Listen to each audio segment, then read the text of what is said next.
Hi everyone, welcome back to Falcon's House.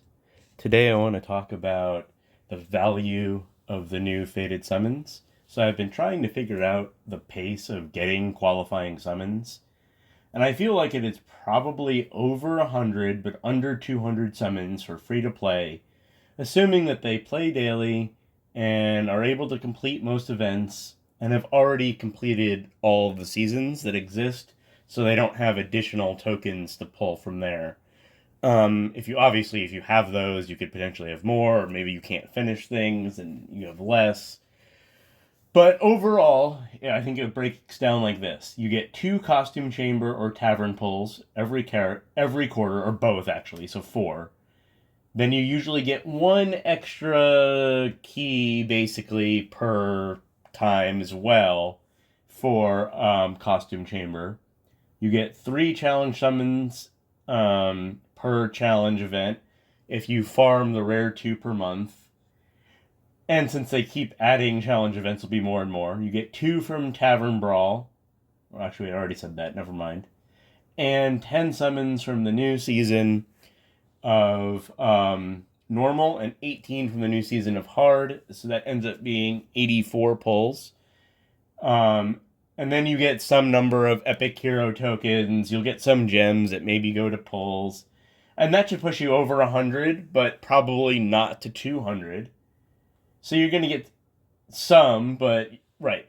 And so then you have the odds of your pulling legendaries and portals.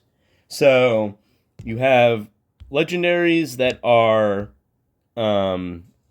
easy to pull, or not easy to pull, but like you have the legendaries that matter a lot that are more important, which is like season 2 and beyond and all the special events.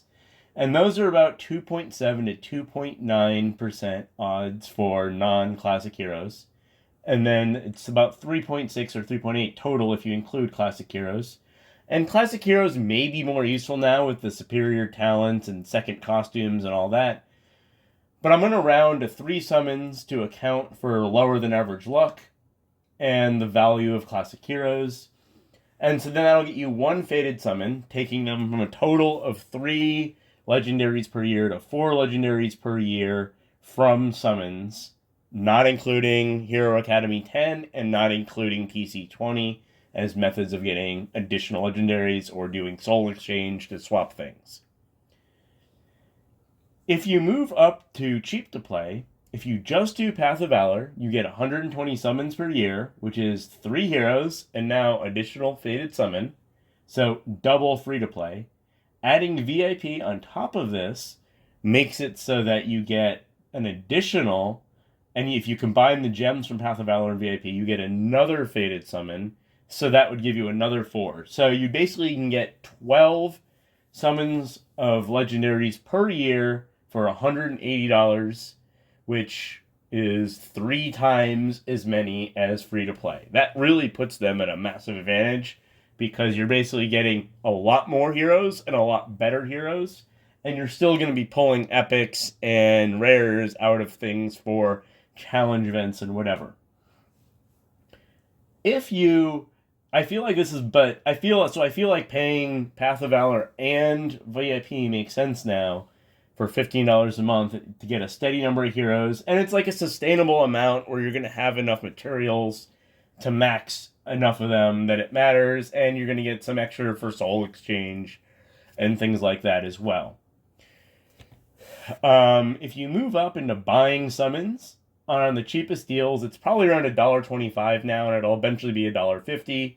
There are per summon deals around to $1 and as much as $1.50 for the cheap deals. And this would also get you about 4 heroes for $125, or about 31.25 per legendary. So that's not terrible, but it's like twice as much per pull as what you get from cheap to play with just Path of Valor and VIP. And you could theoretically do this for about an extra 8 before you have to start buying more and more expensive deals and the price only goes up. That would get you to 44 legendaries per year, but that's almost unsustainable, and you're almost certainly going to have to buy materials and things in addition to that, that make it so that it's not as good to actually have. So, and like for me personally, I would want 1, 2, 3, 4, maybe 5 of these heroes. So to get to 5, I basically probably need to spend around $300. And we don't even know how long this Faded Summon thing lasts. It could be 6 months before refresh. It could be a year before refresh. If it's 6 months, you are effectively going to be buying a lot more, a lot faster if you want more than 1 or 2 heroes. So, and I mean, obviously, it also depends on how many epic hero tokens you have currently. If you have 0, is what I kind of assumed. But if you have more than that, you could have this be a lot shorter. And then if you obviously go on to buying the 50-cent gem deals, you can do even more. But that still puts you at about $200 per Faded Summon, about $50 per hero. So you're now spending a lot of money. Like you're going to be spending like $4,000 or $5,000 a year now to be in that. Now you're definitely into like pay to play, pay to win territory, and not in the cheap to play, free to play zone. And obviously, then you're already probably pulling so many heroes that these heroes don't matter very much, and you're not even going to want that many. So, I don't think anybody realistically is going to want to pull all 20. It's going to be unfeasible. Pulling somewhere between 3 and 5 seems to be the best balance of cost and time and materials. Anyway, thanks for watching.